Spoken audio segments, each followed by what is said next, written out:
अस्सलाम वालेकुम to all my YouTube members and welcome back to my channel kitchen Roznama. आज आप मेरे फ्रेम में देख रहे होंगे बहुत सारे टमाटर्स का इसने क्या करना है, तो डेफिनेटली मैं आप लोगों के साथ आज शेयर करूँगी टोमेटो केचप की रेसिपी, क्योंकि रमज़ान भी करीब है और टमाटर आजकल प्राइस भी बहुत लो है, सस्ते हुए हुए हैं। तो मैंने सोचा क्यों ना आप लोगों के साथ अब टोमेटो केचप की रेसिपी शेयर करते हैं। तो चलिए हम अपने इंग्रेडिएंट्स आपको साथ साथ बताती जाऊंगी, मैं डालती हूँ, इसको पकाना शुरू करते हैं। एक देगची में मैंने सबसे पहले ये सारे टमाटर ट्रांसफ़र कर दिए हैं। टमाटर ये मैंने लिए थे 2.5 किलो और इनको मैंने ऐसे 2 हिस्सों में छिलके के समेत काट लिया था। आप लोगों की मर्ज़ी है, आप लोग इसको और भी छोटे पीस कर सकते हैं या छिलका भी उतार सकते हैं। तो बस हमने इसको एक देगची में डाला है, फ्लेम इनका ऑन कर दिया है। अब मैं इसमें पानी ऐड करूँगी।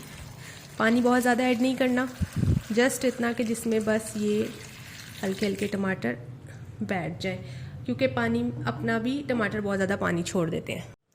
बस इतना पानी ले लेना है कि टमाटर उसमें डूब जाए, बहुत ज़्यादा नहीं, बस नॉर्मल से, क्योंकि टमाटर अपना भी बहुत ज़्यादा पानी छोड़ेंगे। अच्छा, अब मैं सबसे पहले चीनी ले रही हूँ। चीनी मैं यहाँ आधा कप के करीब ले रही हूँ, जो कि 6 से 8 चम्मच बनेंगे। ये चीज़ें मैं टेस्ट के अकॉर्डिंग बाद में और भी ज़्यादा बाद में ऐड कर सकती हूँ, अगर मुझे अपने टेस्ट के अकॉर्डिंग ज़्यादा चाहिए हुई। आप लोग भी हस्बे जायका लीजिएगा ये सारे मसाले। नमक ले रही हूँ मैं फ़िलहाल 1 खाने का चम्मच, हस्बे जायका होता है। लाल मिर्ची लूँगी मैं, सुर्ख मिर्च मैं थोड़ी सी ज़्यादा ऐड करना चाह रही हूँ, इसलिए मैं 2 खाने के चम्मच ये सुर्ख मिर्च डालूँगी। और साथ में पेपरिका पाउडर, ये ऑप्शनल एक इंग्रेडिएंट है, आप लोग चाहे तो डालें चाहे तो ना डालें। ये मैं फ़िलहाल 1 खाने के चम्मच के करीब ये भी डालूँगी। और ये सारे मसालों की जो क्वांटिटी है ये अभी मैं फिर बता रही हूँ आपको कि ये मैं कम या ज़्यादा बाद में कर सकती हूँ। तो चलिए बस अब हम लोगों ने इसको पकने देना है, मिक्स करके मिक्स कर लेंगे ताकि मसाले अच्छी तरह मिक्स हो जाए इनके।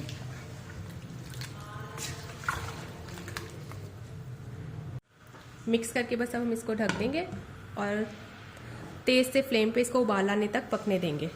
जब उबाल आने लग जाएगा, बबल्स आने लग जाएंगे इसमें, तो हम फ्लेम अपना लो कर देंगे। बबल्स आने लग गए हैं, पकने लग गया पानी। बस अब हम लोग इसको फ्लेम को बिल्कुल लो कर देंगे और दम आंच पर इसको कोई तकरीबन घंटे के करीब पकाएंगे और पानी को ड्राई कर लेंगे। ये आप देख सकते हैं पानी काफ़ी हद तक नीचे हो गया। अब एक बस हम लोगों ने मैशर लेके टमाटरों को अच्छी तरह मैश लेना। टमाटर भी अच्छी तरह नरम हो गए।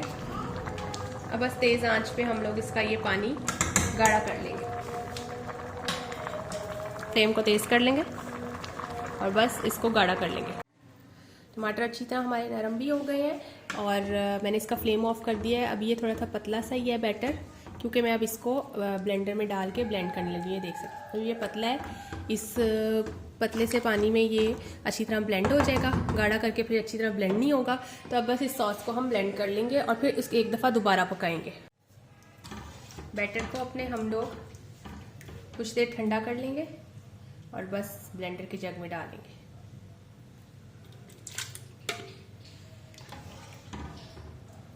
और इसको अच्छा सा वेल ब्लेंड कर लेंगे। बैटर को अच्छी तरह हम वेल ब्लेंड कर लेंगे।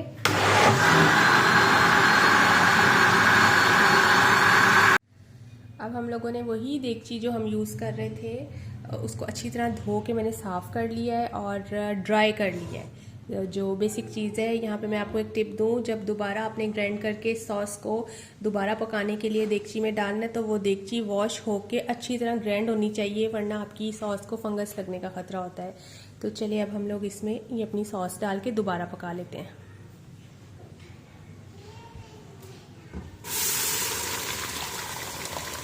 और इसको हम लोगों ने जितना गाढ़ा करना है, अब हम लोग अपने हिसाब से इसको थिक कर लेंगे। सॉस मेरी दोबारा से पकने लग गई है हल्की हल्की। इस पॉइंट पे मैं यहाँ पे ऐड करूँगी ये 1 खाने के चम्मच के करीब ज़ीरा पाउडर फ्लेवर के लिए, और 1 चाय के चम्मच के करीब काली मिर्चें। आप लोग चाहें तो इसको स्किप भी कर सकते हैं, बट ये बहुत अच्छा फ्लेवर देती है और जब आप दोबारा पकाएंगे तभी इसको हम लोगों ने ऐड करना है। और हम लोग यहाँ पे ऐड करेंगे इसमें आधा खाने का चम्मच के करीब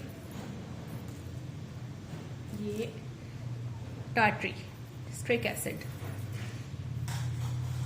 इसको आप लोग अगर सॉस को ज़्यादा खट्टा करना चाहते हैं या थोड़ा सा ज़्यादा खट्टी पसंद करते हैं तो ये 1 खाने का चमचा कर दें इसको, टार्टरी को, स्ट्रिक एसिड को। ये लॉन्ग टाइम प्रिजर्व भी रखती है आपकी किसी भी चटनी या सॉस को और टेस्ट भी बहुत अच्छा रखती है। इस पॉइंट पर आप लोग इसमें नमक, लाल मिर्च, वो पेपरिका पाउडर और चीनी का अगर थोड़ा सी क्वांटिटी बढ़ाना चाहते हैं तो इस पॉइंट पे बढ़ा के दोबारा से पका लें ताकि वो मसाले भी अच्छी तरह पक जाएं। अपने टेस्ट के अकॉर्डिंग आप लोग करना चाहते हैं तो कर लें। ये देखें जी, हमारी ये बिल्कुल गाढ़ी हो गई है, अच्छी तरह पक भी गई है केचप। ये कंसिस्टेंसी होनी चाहिए इसकी ये। और ये देख सकते हैं आप लोग इसका कलर भी बहुत हद तक चेंज हो गया। तो बस अब हम लोगों की ये डिश आउट करने के लिए रेडी है। मैं इसको आप लोगों को दिखाती हूँ थोड़ा सा ठंडा करके बाद इसकी फ़ाइनल लुक। थोड़ी देर हम इसको ठंडा होने के लिए छोड़ देंगे, उसके बाद मैं आपको इसकी फ़ाइनल लुक दिखाऊंगी। ये देखें जी मेरी सॉस की फ़ाइनल लुक।